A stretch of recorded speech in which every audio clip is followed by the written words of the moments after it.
If you are someone who is afraid to chase your dreams, your goals, your aspirations, meet other people, do new things, push yourself beyond your comfort zone, if you're afraid to do all that, this is the reason why. The reason why we're so afraid of what other people are going to think about us or criticize us over is because of the primitive survival mechanisms in our brain.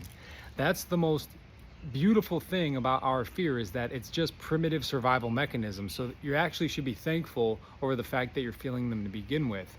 When you learn how to cool off that sympathetic nervous system, which is what it's called, the fight or flight response, then you start to see things from a different perspective, which means that you can then therefore begin to pursue your life, your goals, your dreams, and your ambitions.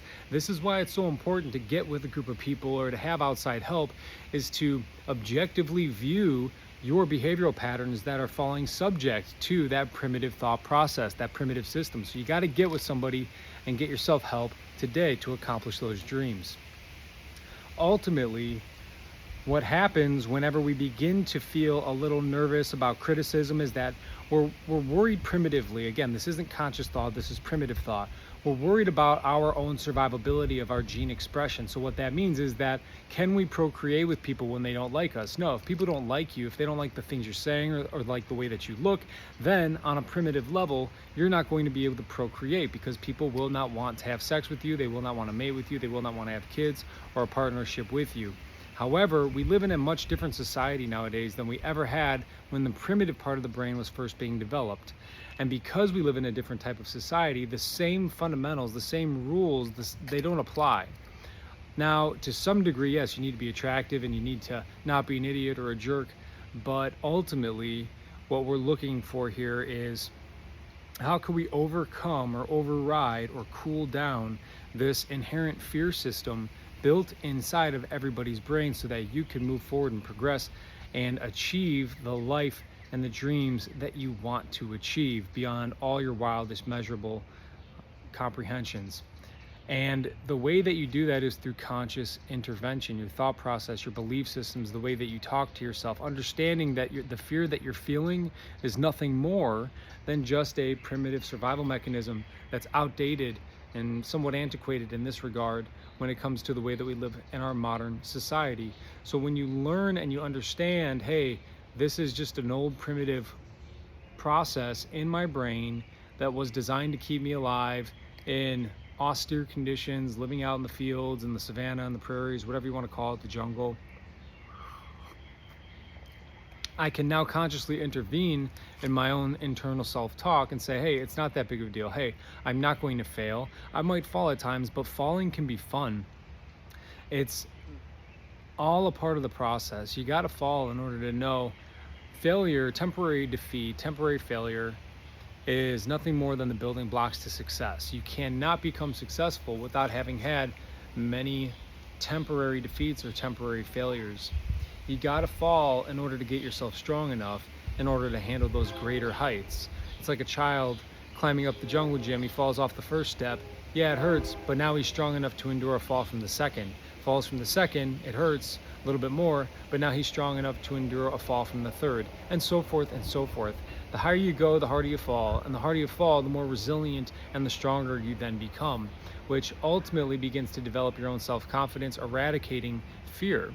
So you need to move, you need to make and take action in order to begin to chip away or degrade the levels of fear that you have within you and build confidence. And how do you do that? By recognizing that your fear is nothing more than this subconscious survival mechanism, belief system that's installed in your brain that was designed around keeping you a part of the group, keeping you around the crowd, keeping you within the tribe, not making you stand out too much, because if you stood out too much, it probably meant that you were weird, and if you were weird, nobody wanted to mate with you or to be with you, and so therefore your gene expression, your genome would end up dying off. It's all primitive parts of the brain, old school mechanisms that are antiquated when it comes to people wanting to achieve their life goals and dreams. It's why people don't raise their hand when they're in board meetings. It's why people don't like public speaking. You're so afraid constantly all day long about what people are going to think about you and criticism that it puts you into a state of paralysis. It puts you into a state of paralysis, fight or flight. It's a fear-based response. I don't like fight or flight. I like fear or fight-based responses, because fear-based responses includes flight, it includes freeze, it includes fawn. So when you have a fear-based response like that, you're doubting yourself, you're holding yourself in paralysis, you're not building yourself, you're not exploring new things, new opportunities, and meeting new people. And if you're not doing all that stuff, what are you barking at? Go lay down. Lay down.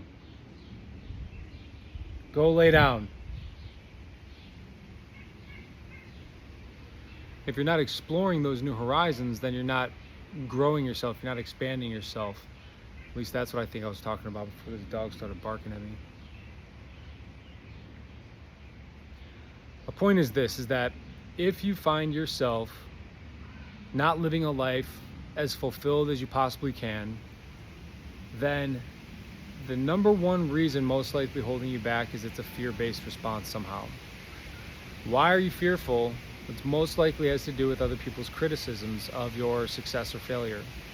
Why do you care about people's criticisms? It's because it's a primitive survival mechanism built in the brain, designed thousands of years ago, that would help you survive and have sex and mate and continue on with your genes. However, in the current situation that we're in within this current society, it's somewhat irrelevant. You don't need to be sitting here worried about what everybody thinks about you. There's 8 billion people in the world. There's somebody for everybody, undoubtedly guaranteed. Maybe you just need to get out of your current environment. Maybe you need to push yourself beyond where you're currently at and eradicate this state of paralysis due to fear. How can you do that? Because you have the ability to consciously intervene within your thought process. Because you can consciously intervene within the way you talk to yourself, and with conscious auto-suggestion, you can begin to rewire your brain, rewire your belief systems, rewire your structure, and you can then therefore not just move or get out of whatever comfort zone it is that you're in that's keeping you in this half-dead state of existence, but you can actually thrive in these situations. You could thrive beyond your wildest dreams, beyond all measurable doubt. That's how I was able to go from a druggy teen kid to a special operations Marine to where I'm at now. If you need help developing these systems, then you got to reach out. You have to have some external objective perspective, somebody who's achieved the result that you are attempting to attain, and then you ask them for help, and then they give you that help. That's what I'm here for. I'm here to help people. I'm here to help people accomplish these new mindsets, to push past these limiting beliefs, and to live lives of their dreams. I mean, this is all my property that you guys see. I don't go to other people's houses and film these videos. I try to keep my background somewhat consistent and for congruency, but a lot of the time I'm just busy doing things and I just get an inspiration and I want to talk about it, so I just begin to film. And it's a pretty extensive property. It's by no means like some 30 million house, but I'm on my way there. And that's what's pretty cool about all this, is that I continue to push myself, I continue to grow, I continue to put myself in these situations where there's nervousness and fear and friction, but I thrive through them. Why? Because I love it. I've changed my internal belief systems to where I can now actually look forward to it, and instead of getting fearful, I get excited. That's what the pros do. All right, everyone. Eradicate your fear, accomplish your life dreams, build your confidence. Take care.